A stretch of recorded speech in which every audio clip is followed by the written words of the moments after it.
Eh bien, bonsoir tout le monde. Aujourd'hui, on se retrouve pour une toute nouvelle vidéo sur les histoires de Yaya. Donc, pour cette histoire qui me dégoûte vraiment le plus, je vais vous parler de Edgain. Donc, bienvenue dans le deuxième épisode des histoires de Yaya.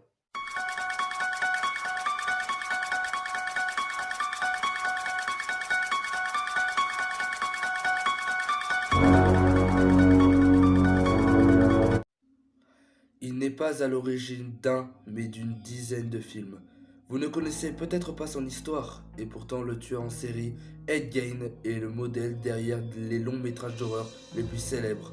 Psychose d'Alfred Hitchcock, sorti en 1960, Massacre à la tronçonneuse de Toby Hooper, sorti en 1974, et Le silence des agneaux de Jonathan Demme en 1991. Des classiques auxquels s'ajoutent des fictions plus confidentielles comme The Ranch de Jeff Gillen et Alan Osmi, sorti en 1974, Maniac de William Lustig, ou encore Ed Gein, le boucher de Chuck Parello, sorti en 2000. Sans oublier l'élaboration que lui voue Patrick Bateman, héros d'American Psycho, dans le film du même nom.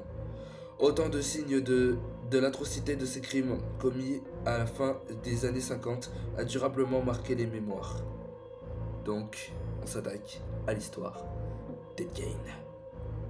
Né le 27 août 1906 dans une ferme isolée du Wilkinston, Ed Gein grandit au sein d'une famille très religieuse.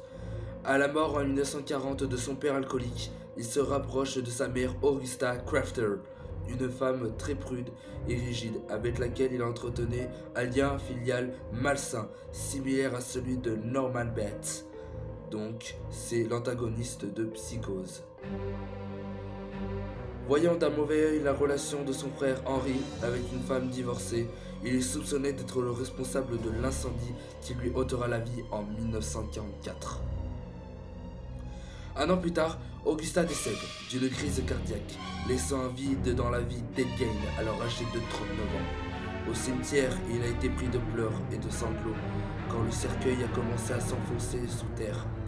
Puis, il a fait ses adieux aux quelques membres de la famille qui avaient pris la peine de venir et s'est replié dans le sanctuaire de la ferme.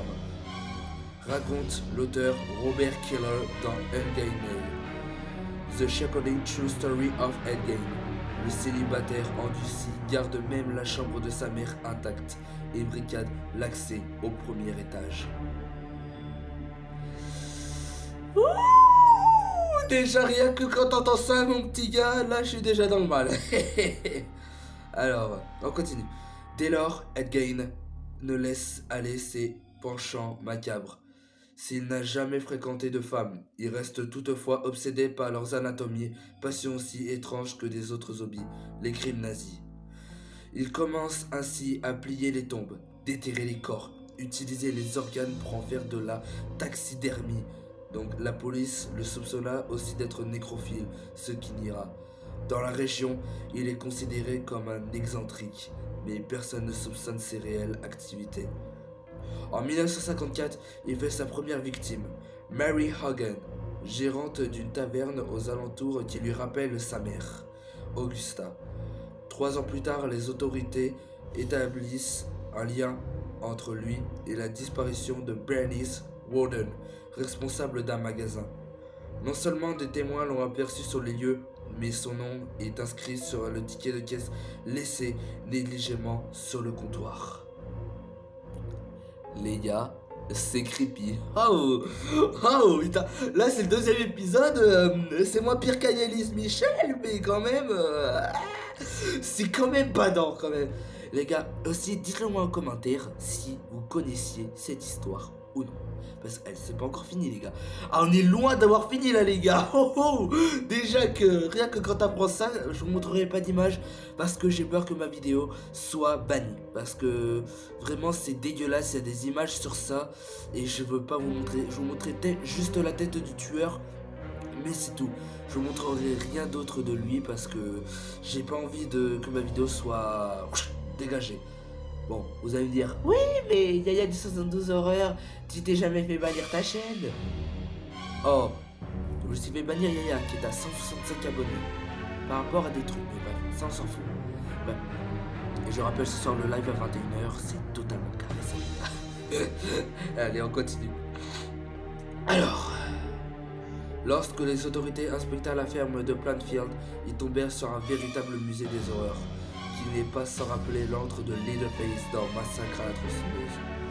Une boîte remplie de nez, des organes dans le réfrigérateur, des visages humains accrochés au mur, des peaux servant de cuir ne sont qu'un échantillon des macabres découvertes faites par les policiers qui en sortiront traumatisés.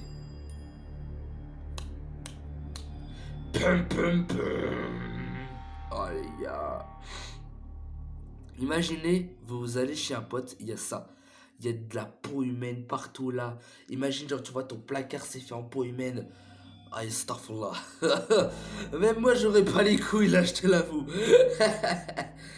Allez, on continue. Si Ed Gein reconnaît sa responsabilité dans la mort de Mary Hogan et Bernice Warden, dont le corps est retrouvé dans la grange de la propriété, ainsi que j'arrive pas à dire le nom, profanation de 40 sépultures, il est déclaré irresponsable de ses actes et placé en institution psychiatrique. La cour le reconnaît finalement coupable en 1968. Mais là encore, il évite finalement la casse, prison en raison de son état mental. Envoyé dans les établissements spécialisés, il décède en 1984 d'une insuffisance respiratoire et d'un cancer du pancréas. Quant à sa ferme, elle est détruite dans un incendie criminel le 20 mars 1958, après être devenue un lieu de pèlerinage pour les badauds. Ed Gein, il ne reste plus qu'une tombe, située à côté de celle de sa mère, et une flopée de films aux terrifiants antagonistes. Fin de l'histoire d'Ed Gein. L'histoire est beaucoup plus courte que celle de Annelise Michel parce que là nous avons beaucoup moins d'infos sur ce meurtrier en série. Et franchement les gars, waouh! Déjà rien que quand tu sais ça les gars, rien que quand vous savez ça, c'est déjà creepy.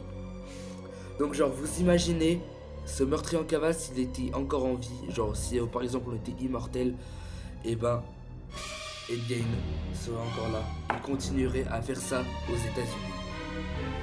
Donc j'espère que cette histoire vous aura plu. Si cette histoire vous a plu, vous pourrez lâcher le petit pouce bleu, vous abonner à ma chaîne et bien sûr rejoindre la team de l'horreur. Voilà, la team Trippy Yaya ou Yaya du 72 de l'horreur. Donc, je vous dis à bientôt pour une prochaine histoire. C'était Trippy Yaya ou Yaya du 72 horreur, votre nom youtubeur préféré. Bisous et on se retrouve ce soir à 21h sur la chaîne. Et franchement, j'ai vraiment hâte d'être en live ce soir. Allez, bonne soirée à vous et passez une agréable nuit. Et moi je vous dis à ce soir pour le live.